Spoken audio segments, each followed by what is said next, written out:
शहरीकरण और बढ़ती आबादी ने सड़क व्यवस्था को पूरी तरह से क्षतिग्रस्त किया है। सरकारें यातायात को बेहतर बनाने के लिए लगातार प्रयास कर रही हैं, जिससे ट्रैफिक जाम और दुर्घटना पर काबू पाया जा सके। दूसरे शहरों की तरह शहर हैदराबाद में भी सरकार इन व्यवस्था को सुचारू बनाने के लिए खरबों रुपए खर्च कर रही है, मगर पिछले 20 सालों में तमाम कोशिशों के बाद भी सरकार इन्हें बेहतर बनाने में नाकाम रही है। हैदराबाद में लगातार बढ़ते वाहनों की संख्या और इन तेज रफ्तार गाड़ियों के बीच लोग एक ओर से दूसरी ओर जाने के लिए अपनी जान जोखिम में डालकर सड़कों को पार करते हैं। तेलंगाना सरकार किसी ऐसी योजना बनाने में नाकाम रही है जिससे हैदराबाद में ज्यादा से ज्यादा फुट ओवर ब्रिजेस बनाए जा सके और लगातार बढ़ती सड़क दुर्घटनाओं और ट्रैफिक जाम जैसी समस्याओं पर काबू पाया जा सके। इन्हीं समस्याओं पर हैदराबाद से हमारी विशेष संवाददाता आलिया तहसीन की एक खास रिपोर्ट। हैदराबाद लगभग 650 वर्ग किलोमीटर क्षेत्र में फैला हुआ है। ये शहर भारत में सूचना प्रौद्योगिकी उद्योगों के लिए मशहूर है। यूनाइटेड नेशंस की एक रिपोर्ट के अनुसार शहर की अनुमानित जनसंख्या लगभग 1 करोड़ के करीब है। 158 किलोमीटर एरिया में फैले रिंग रोड का सड़कों पर एक जाल सा बुना हुआ है। सड़कों पर लगातार 2 पहिए, 4 पहिए एवं भारी वाहनों के परिचालन से पता चलता है शहर में तेजी के साथ ट्रैफिक लोड दिन ब दिन बढ़ता जा रहा है। क्षेत्रीय परिवहन प्राधिकरण के आंकड़े के अनुसार शहर में इस वक्त 70 लाख से अधिक प्राइवेट गाड़ियां रजिस्टर्ड है, जिनमें लगभग 2 पहिया वाहन की तादाद 60 लाख है और 10 लाख 4 पहिया वाहन है। कुल मिलाकर शहर में 77 लाख से ज्यादा रजिस्टर्ड गाड़ियां हैं, जिनमें पिछले कुछ वर्षों से 4 पहिया वाहनों की तादाद में तेजी से बढ़ोतरी हुई है। हर दिन तेज हॉर्न और तेज रफ्तार गाड़ियों की अराजकता के बीच वाहनों की निरंतर धारा का सामना करते हुए सड़कों को पार करने वाले यात्रियों की तादाद भी बढ़ती जा रही है, जिनकी तादाद लाखों से अधिक है। पहले ही जहां शहर में पीक आवर में हजारों गाड़ियों की कतारों से सड़कें जाम हुआ करती थी, वहीं अब पूरे दिन हर जगह जाम लग रहा है और गाड़ियों की धीमी रफ्तार आम बात हो गई है, जिनका मुख्य कारण हैदराबाद में फुट ओवर ब्रिज और अंडरग्राउंड टनल एवं ट्रैफिक यातायात के पुख्ता इंतजाम का नहीं होना है। 1 करोड़ पॉपुलेशन है, हर एक तरह पुलिस रहना बोलते मुश्किल है। जो ऐसा नहीं है, जो ट्रैफिक जो जंक्शंस है, मेन जंक्शंस है, जो सिग्नल रेड सिग्नल्स के टाइम पे पब्लिक जो जिब्रा क्रॉस है वो क्रॉस हो जाएगी, लेकिन फिर भी हम बोलने के बाद भी पब्लिक कटर सिस्टम में बोलने के बाद भी वो लोग क्रॉस करें। वो लोगों को बोलना और ब्रीफ करना हमारा ड्यूटी है। वो लोग सुनना भी वो लोगों का ड्यूटी है। जो सिविलियंस है उनको टाइम आएगी वो चेंज होने का।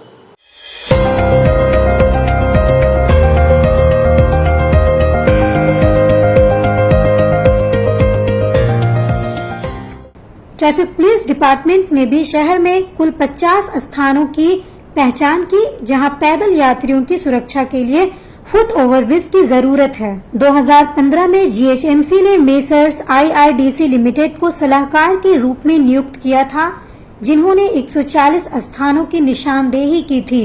इस रिपोर्ट के अनुसार शहर में 108 फुट ओवरब्रिज के बनाने का सुझाव दिया गया था। स्टेक होल्डर के मशवरे पर सलाहकारों ने भी 50 जगहों को शॉर्टलिस्ट किया था, जिनमें गवर्नमेंट ने 38 फुट ओवरब्रिज को बनाने के लिए 100 करोड़ रुपए मुहैया कराए थे। वर्तमान समय में शहर हैदराबाद में 77 करोड़ की लागत से 22 फुट ओवरब्रिज का निर्माण विभिन्न चरणों में चल रहा है। बाकी 16 फुट ओवरब्रिज के लिए ऐसे मुनासिब जगहों की तलाश की जा रही है जहां फुट ओवरब्रिज की ज्यादा जरूरत है। तो यहाँ पर सिग्नलिंग सिस्टम भी ठीक से नहीं था। तो सिग्नलिंग मतलब जो अभी आप सिग्नलिंग मॉडर्न सिग्नलिंग सिस्टम देख रहे हैं, मैंने गवर्नमेंट में काफ़ी चीफ मिनिस्टर साहब से मिलकर उनको समझाकर एक 65 करोड़ का प्रोजेक्ट हमने सैंक्शन करवाया था, जो BHEL बैंगलोर उन्होंने H ट्रिम्स प्रोजेक्ट को लॉन्च किया। आज वो सिग्नलिंग पहले तो मैनुअल सिग्नल्स रहते थे, तो ये मैनुअल सिग्नल्स के साथ क्या होता है कि पब्लिक में कॉन्फिडेंस नहीं रहता सिग्नल्स पर, वो कब चेंज होगा, कब रेड होगा, कब कम करेगा, कब नहीं करेगा। तो ये ऑटोमेटिक सिस्टम जो है अभी चल रहा है, उसकी वजह से काफ़ी, तो उसके साथ साथ मैं GHMC कमिश्नर से काफ़ी क्लोज रिलेशन रखता था। ये हर चीज़ के लिए, ऑटोज स्टैंड्स के लिए क्योंकि उनको ही करना है, ऑटो स्टैंड बनाना है, बोर्ड्स लगाना है, अगर बस स्टॉप्स में बस बेस बनाना है, बस स्टॉप्स को ठीक करना है, रिपेयर करना है और अच्छे फैसिलिटीज़ वहाँ पर सदुपयोग देना है, अगर देने हैं तो जीएचएमसी का काम बहुत होता है। आप हमेशा फुट ओवर ब्रिज का ही यूज करते हैं या आप भी सड़कों को भी? नहीं, वैसा मैं भी नहीं करता हूँ। जैसे मैं भी रिक्वेस्ट करता हूँ, मैं मतलब अपना खुद का होटल है, रिक्वेस्ट करता हूँ कि हाँ साहब आइए। तो उसी तरह जो है ना, हर लाइन वाला आदमी को इतने ही समझाना चाहिए, रिक्वेस्ट करना। अच्छा, रिक्वेस्ट करना कि हाँ आप इनको यूज करिए, क्योंकि सड़कों पर से वो जानलेवा भी हो सकता है आपके। हाँ, यही चीज है। ये नहीं है कि मैं नया हूँ, मैं भी अभी थोड़ा नहीं।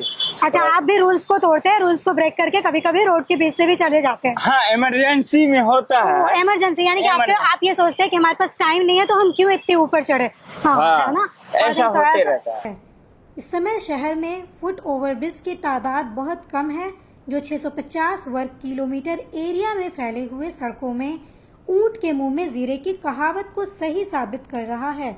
हैदराबाद के कुल एरिया के हिसाब से देखा जाए तो लगभग 1 फुट ओवरब्रिज की दूरी दूसरे फुट ओवरब्रिज से तकरीबन 8 से 10 किलोमीटर पर है। हर जगह जो है वो ये रोड क्रॉसिंग के लिए हमें फुट ओवरब्रिज नहीं है, तो इस वजह से हमें जोखिम लेकर के रोड क्रॉस करना पड़ता है। मेरे साथ खुद भी एक बार ऐसा हुआ है कि जब हम क्रॉस करते हैं तो एक मिडिल में आकर के वहाँ फंस जाते हैं, तब चूंकि बहुत ज्यादा चौड़ा है रोड, तो इस केस में बहुत ज्यादा गाड़ी एक साथ चलती है, तो उस केस में मिडिल में आकर वो फंस जाते हैं। तो ये बहुत जरूरी है कि फुट ओवरब्रिज होना चाहिए हर जगह, खासकर उस एरिया में जहाँ पे ज्यादा स्टूडेंट्स है या फिर ज्यादा मतलब क्रॉसिंग हो रहा है। जैसा कि आप टेलीकॉम नगर में अगर जाएंगे तो वहाँ पे भी एक जरूरी है, बहुत ज्यादा वहाँ पे है, गच्चीवाली में भी जरूरी है, लेकिन यहाँ पे नहीं है। और सबसे ज्यादा मैं देखा हूँ कि मानो कि जितना भी स्टूडेंट है तो वहाँ पे भी नहीं है, और वहाँ क्रॉसिंग में बहुत ज्यादा दिक्कत होती है। मौजूदा दौर में सड़क पार कर एक ओर से दूसरी ओर जाने वालों की तादाद दिन ब दिन बढ़ती जा रही है और आए दिन लोग लापरवाही की वजह से अपने साथ साथ दूसरों की जान को भी जोखिम में डालकर सड़क पार कर रहे हैं। हैदराबाद में सड़क को पार करना ऐसा है जैसे किसी पुलसिरात को पार करना। कि आप चलती गाड़ियों के बीच से रोड क्रॉस कर रहे थे, क्यों आप ऐसा क्यों करते हैं? ये तो बहुत जानलेवा भी हो सकता है ना, चलती गाड़ियों के बीच से रोड क्रॉस करना। जी, अब यहाँ पर दूसरा रास्ता भी नहीं है। दूसरा रास्ता में क्या, कौन सा रास्ता नहीं है? मतलब कोई पुल वगैरह भी नहीं है। हाँ, फुट ओवरब्रिज यहाँ पे नहीं है। अच्छा, फुट ओवरब्रिज नहीं होने की वजह से लोग ऐसा करते हैं। शहर में सबसे बड़ी परेशानी ये भी है कि पेलिकन सिग्नल की सुविधा भी बहुत कम है। पेलिकन सिग्नल पैदल चलने वालों के लिए ट्रैफिक सिग्नल की फैसिलिटी है, जो रेड लाइट के जलने पर गाड़ियों को धीमी रफ्तार करने की इशारा करती है और उसी दौरान लोगों को सड़क पार करने की इजाजत देती है, और लोग गाड़ियों की धीमी रफ्तार और सिग्नल के बीच सामंजस्य बनाकर सड़क को पार करते हैं। फुट ओवर ब्रिजेस बनाने के दो रीज़न रहते हैं। एक तो ये रहता है कि पैदल चलने वालों को आसानी से रोड क्रॉस करने की सहूलत देना। दूसरा इसका और एक इम्पॉर्टेंट रीज़न ये रहता है कि पैदल चलने वालों को एक्सीडेंट से बचाना। यानी फुट ओवर ब्रिजेस जो बनते हैं इसमें या तो पैदल चलने वाले कुछ ज़्यादा हैं वहाँ पर बनाते हैं, या ऐसी जगह बनाते हैं बड़े रोड्स पर जहाँ पर एक्सीडेंट्स होते हैं और लोगों की जान जाती है। इस वक्त शहर हैदराबाद में लगभग 30 पेलिकन सिग्नल है और उनमें कोई भी अपने मकासद को पूरा करता नहीं दिखाई देता। हालांकि जब मई 2023 में इन पेलिकन सिग्नलों की शुरुआत हुई उस समय इसे संचालित करने के लिए ट्रैफिक वार्डन नियुक्त किए गए थे, लेकिन अब ट्रैफिक वार्डन की मौजूदगी भी ना के बराबर है, तो फिलहाल ये सिस्टम भी पूरी तरह नाकाम है। मेरा जुडिक्शन में टोटल 11 पेलिकॉन सिग्नल्स था। ये पेलिकॉन सिग्नल्स हैदराबाद में स्मार्ट सिटी प्रोजेक्ट में इंट्रोड्यूस करे थे। हाँ, ये पेडेस्ट्रियन के लिए जो पैदल पे जाने वाले के लिए अच्छा तरीका है, और उनका सेफ्टी के लिए भी हम अच्छा तरीका से जो सिग्नल्स में जो टाइमिंग दे दिया, टाइमिंग 10 सेकेंड्स उनको जो रोड क्रॉस करने का टाइम दे दिया। वो रोड क्रॉस के टाइम पे हमारा जो वॉलंटियर रहेगी, वॉलंटियर वो लोगों को रोड के उसी तरफ और अदर तरफ से लेके वो लोगों को सेफ्टी पार करने का तरीका है। आए दिन लोग ट्रैफिक पुलिस पर ये इल्जाम लगाते हैं कि पुलिस पैदल चलने वालों की मदद करने में नाकाम है और वो गाड़ियों को बेहतर तरीके से चलाने पर ज्यादा ध्यान देती है। रोज जो व्हीकल्स ऐड होते हैं, जो खरीदते हैं लोग और रोड पर आ जाते हैं, उसको वॉल्यूम ऑफ ट्रैफिक बढ़ता, एक तरफ हम देखते हैं कि बढ़ती रहती है वॉल्यूम, दूसरी तरफ लोगों में डिसिप्लिन मेंटेन करना, जो फ्री फ्लो ऑफ ट्रैफिक है उसको मेंटेन करना बहुत ही मुश्किल काम है। वहीं कुछ लोगों का ये भी कहना है कि सड़क संचालन की सुविधाएं तो बेहतर है, मगर जब तक जनता खुद जागरूक नहीं होगी, यातायात और पैदल चलने वालों की सेफ्टी में कुछ भी सुधार नहीं किया जा सकता।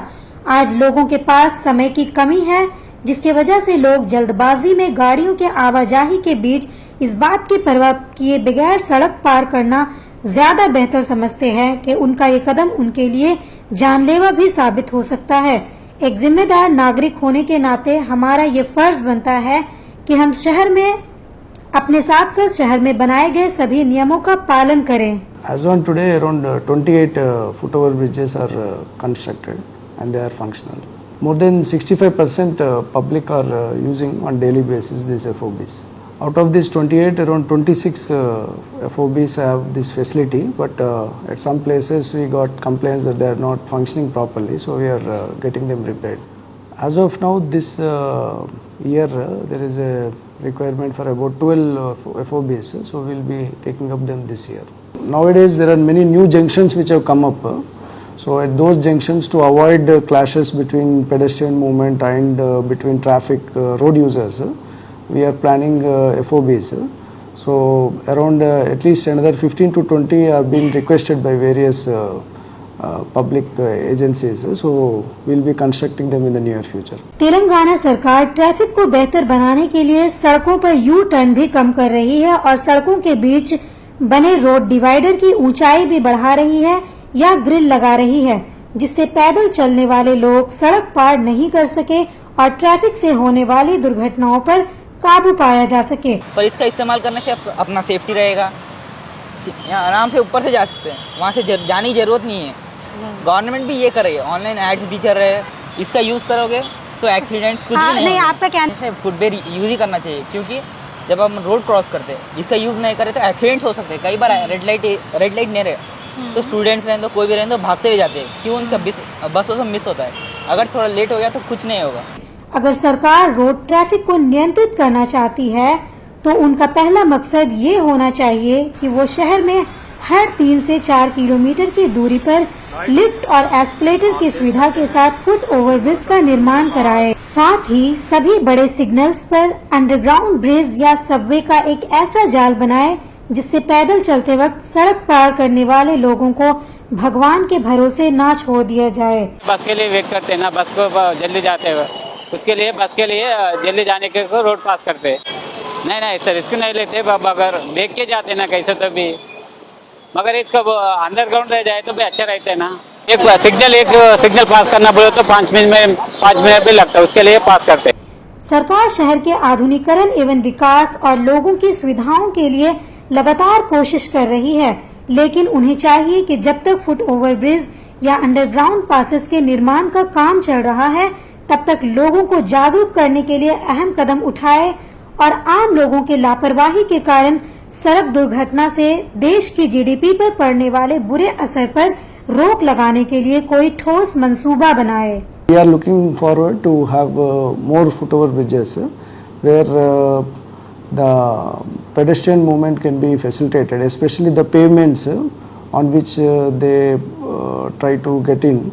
They should be in a more seamless kind of a movement. Also where there is railing, so that in the medians, so that people cannot cross and they have to inadvertently use the footover bridges. We are trying to put more railings in the medians, and what we suggest to the public is to use the footover bridges so that it is very safe and they can cross over to the other side, and at the same time the traffic down also can move without any hassles.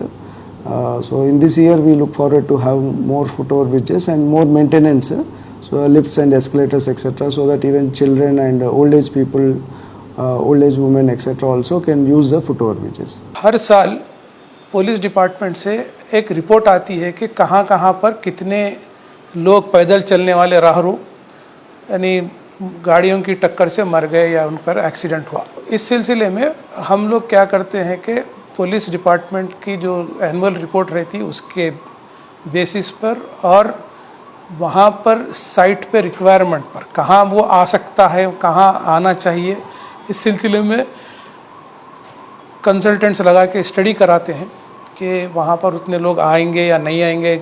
सब वो study करने के बाद फिर उसकी हमारे पास जो study की गई वो उस्मानिया यूनिवर्सिटी ने की थी। वहाँ के प्रोफेसर, ट्रांसपोर्टेशन के प्रोफेसर स्टडी करे हैं।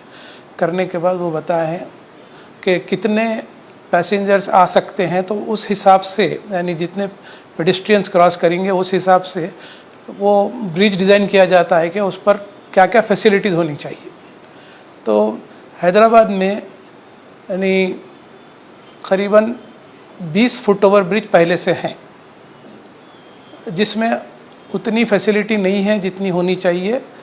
जैसा कुछ ब्रिजेस पे खाली स्टेयर केस ही रहता है, कुछ पे स्टेयर केस के साथ लिफ्ट भी है।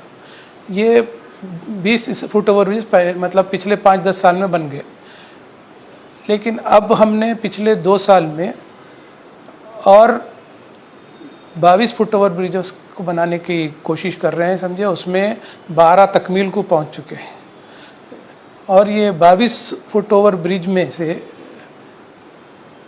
जो हम लोग तकरीबन 8 फुट ओवर ब्रिजेस ऐसे हैं जहाँ पर एस्केलेटर्स भी है और हर ब्रिज पे आपको दोनों तरफ लिफ्ट ज़रूरी है। यानी ये जितने के भी हम बना रहे हैं 22 फुट ओवर ब्रिजेस, उसमें हर इसको स्टेयर केस तो रहती है, साथ में लिफ्ट भी रहेगी, कंपलसरी है वो तो हर एक में। और जहाँ पर ट्रैफिक का ज़्यादा चांस है, समझिए, वहाँ पर एस्केलेटर्स भी लगाए हैं। तो ये काम चल रहा है अब तक 12 तक। हम लोग और एक ये काम करते हैं कि जब ये फुट ओवर ब्रिज बन जाता है तो बीच में जो डिवाइडर रहता है उसको ऊंचा कर देते हैं ताकि लोग उसको क्रॉस ना करें। और फुटपाथ पे भी रेलिंग लगा दी जाती है कि अपनी मर्ज़ी में आए जैसा क्रॉस नहीं कर से उससे। यानी 2 मकसद रहते कि भाई एक तो उनकी सेफ्टी होना चाहिए, दूसरे मकसद रहते कि भाई एक तो उनकी सेफ्टी होना चाहिए, दूसरे ट्रैफिक को भी तकलीफ़ ना हो। अभी जो मैं आपको 22 फुट ओवर ब्रिजेस की बात कर रहा था उसके लिए तो हमने 100 करोड़ का बजट रखा है और तकरीबन 78 करोड़ तक तो खर्चा हो चुका है, काम चल रहा है। तो सर जीएचएमसी में जब भी इस ताल्लुक से अगर बात होती है तो कितनी कीमत है या फिर कितना बजट है जो इस चीज़ के लिए अलग रखा जाता है, और मुस्तक़बिल में भी कुछ खुसूसी प्लान अगर बन रहे हो फुट ओवर ब्रिजेस के लिए? देखिए, जीएचएमसी में बजट इंफ्रास्ट्रक्चर वर्क्स के लिए रखा जाता है जो कि करीबन 1000 करोड़ रहता है सालाना। उसमें ये सब आते हैं, रोड भी आती है, फुट ओवर ब्रिज भी आते हैं। इसके रिक्वायरमेंट जैसा जैसा होते रहते हैं उस हिसाब से काम होता है। यानी सेपरेट एलोकेशन नहीं किया जाता जीएचएमसी की हद तक जैसा दूसरी जगह होता है, यहाँ पर नहीं होता। यहाँ पर पूरा इंफ्रास्ट्रक्चर का बजट एक जगह ही रहता है। अभी अगर हम पुराना शहर की बात करें, पुराने शहर के रोड उतने चौड़े नहीं हैं, तो अगर रोड छोटी है तो फुट ओवर ब्रिज काम नहीं करेगा। नहीं, अगर आप समझिए एक 60 फीट की रोड है तो लोग नीचे से जाना पसंद करेंगे इसके बजाय कि वो उतना ऊपर चढ़े हैं, फिर क्रॉस करें, फिर उतरे हैं। दूसरी चीज़ और एक क्या है पुराने शहर की खासियत के रोड बड़ी नहीं होने से फुटपाथ्स नहीं है। तो ये जो फुट ओवर ब्रिज का जो स्ट्रक्चर आता है वो कमर्शियल इस्टेब्लिशमेंट्स को उसके सामने आ जाता बिल्कुल, तो उनका कारोबार ख़राब होने का अंदेशा रहता। तो फुट ओवर ब्रिज के बाद भी जगह रहना पड़ता रोड में ताकि उनका कारोबार भी चले, इसके स्टेयर केस भी रहे। तो इसलिए अच्छे चौड़े रोडों पर ही लिया जाता है। जैसा हम चंद्रयान गुट्टे पे एक फुट ओवर ब्रिज बना चुके हैं उमर होटल के पास, और एक foot over bridge old city में वो रक्षापुरम कहलाता एरिया, वहाँ पर भी बन रहा है ऑलरेडी। और एक फुट ओवर ब्रिज उधर काटेदान को जाते वक्त भी बनाए, ये जो पुराने शहर का मतलब चारमीनार जोन कहलाता है हमारा, तो बनाए हैं जहाँ वो देखा गया तो वो 150 फीट की रोड है। अगर 100 फीट की रोड में बनाने गए थे, जैसा हैदराबाद में नारायणगढ़ की रोड पर एक फुट ओवर ब्रिज बनाने गए तो कोर्ट का स्टे आ गया वो जो भी प्रॉपर्टी जिसके सामने हम बनाना चाह रहे हैं वो लोग नहीं मान रहे। तो इसलिए हम लोग पुराना शहर नया शहर से ज़्यादा ये देखते हैं कि ट्रैफिक और रिक्वायरमेंट, जैसा मैंने पहले बताया एक्सीडेंट एनालिसिस, वो इम्पॉर्टेंट रखती है हमारे लिए। मेट्रो रेल जो आई है, मेट्रो रेल के हमारे पास करीब मैं समझता हूँ 60 के करीब स्टेशन हैं और हर स्टेशन एक फुट ओवर ब्रिज है, क्योंकि आप फ्री में ऊपर चढ़ के उधर जा सकते हैं, उधर से दूसरी तरफ चले जा सकते हैं। तो मेरी आवाम से ये गुजारिश है ख़ास तौर पे कि आप मेट्रो रेल के जितने स्टेशंस हैं उसके हर स्टेशन को 2 रहते स्टेयरकेस का सेट, सामने एक पीछे एक रहता, तो ये तमाम को आप फुट ओवर ब्रिजेस के साथ इस्तेमाल करें अपनी यानी सेफ्टी के लिए, अपनी जान बचाने के लिए। क्योंकि आजकल गाड़ी चलाने वाले भी फ़ोनों में बिज़ी रह रहे हैं, हर आदमी फ़ोन में रहता है, तो आप अपनी जान बचाने के लिए ज़रूरी है कि फुट ओवर ब्रिज का इस्तेमाल करें। और आपको तकलीफ़ भी नहीं है क्योंकि चढ़ने के लिए लिफ्ट की सहूलत है, एस्केलेटर की सहूलत है, उतरने के लिए आप सीढ़ियों से उतरिए, कोई मसला नहीं है। लेकिन आपको जो मेहनत तलब काम है उसके लिए तो सब फैसिलिटी हम प्रोवाइड कर रहे हैं। और दूसरी हमारी ये कोशिश है कि ये जो भी फ्यूचर में आएंगे फुट ओवर ब्रिजेस भी हम जहाँ ज़रूरत है वहाँ पर ज़रूर लगाएंगे और यानी उसको और आगे इम्प्रूव करने के लिए हमारी कोशिश ये है कि इसमें कुछ कमर्शलाइजेशन करें ताकि सिक्योरिटी रहती है औरतों के लिए। यानी अगर हम 1-2-4 शॉप्स लगा दिए तो वो शॉप्स की वजह से औरतों के लिए सिक्योरिटी रहती है, रात के वक्त ट्रैफिक नहीं रहे उस वक्त। हालांकि अब जो हम नए जो 22 बना रहे हैं इसमें कॉन्ट्रैक्ट में ये है कि उन्होंने सिक्योरिटी गार्ड को लगाना है, वो लगा रहा है भी, हम देख रहे हैं। लेकिन एक इनबिल्ट सिक्योरिटी यानी हर वक्त के लिए सिक्योरिटी बोले तो 1-2-4 दुकान लगा दिए फुट ओवर ब्रिज में तो बहुत ही आराम से उसका यानी हमको फ़ायदा भी होता है और सिक्योरिटी भी हो जाती है। एक्सीडेंट्स होते भी होंगे, बहुत सारे एक्सीडेंट यहाँ पे होते होंगे। अरे पुलिस नाम को मैं यहाँ जा रहा हूँ ना, रोड क्रॉस करने नहीं लिखा, कोई गाड़ी वाला मारा था, कोई छोटे बच्चे रहता, ऐसा है। यहाँ पर ब्रिज होना जरूरी है। सड़क सुरक्षा नियम को अगर अपनाएंगे खुद के साथ दूसरों की भी जान बचाएंगे। सरकार दुर्घटना को रोकने के लिए चाहे जितनी भी कोशिश कर ले, लेकिन दुर्घटना में सड़क जाम जैसी समस्याओं पर तभी काबू पाया जा सकता है जब व्यवस्थित रूप से कम दूरी पर अधिक से अधिक फुट ओवर ब्रिज बनाया जाए और शहर के आधुनिकीकरण एवं विकास के साथ साथ लोगों को जागरूक करने के लिए एक अहम कदम उठाया जा सके, जिससे सड़क जाम एवं दुर्घटना जैसी दोहरी समस्याओं पर काबू पाया जा सकेगा। लेकिन अब देखना यह है कि राज्य में नई कांग्रेस सरकार ऐसी कौन सी नई रणनीति बनाती है जो पिछले सभी नीतियों से ज्यादा प्रभावी हो।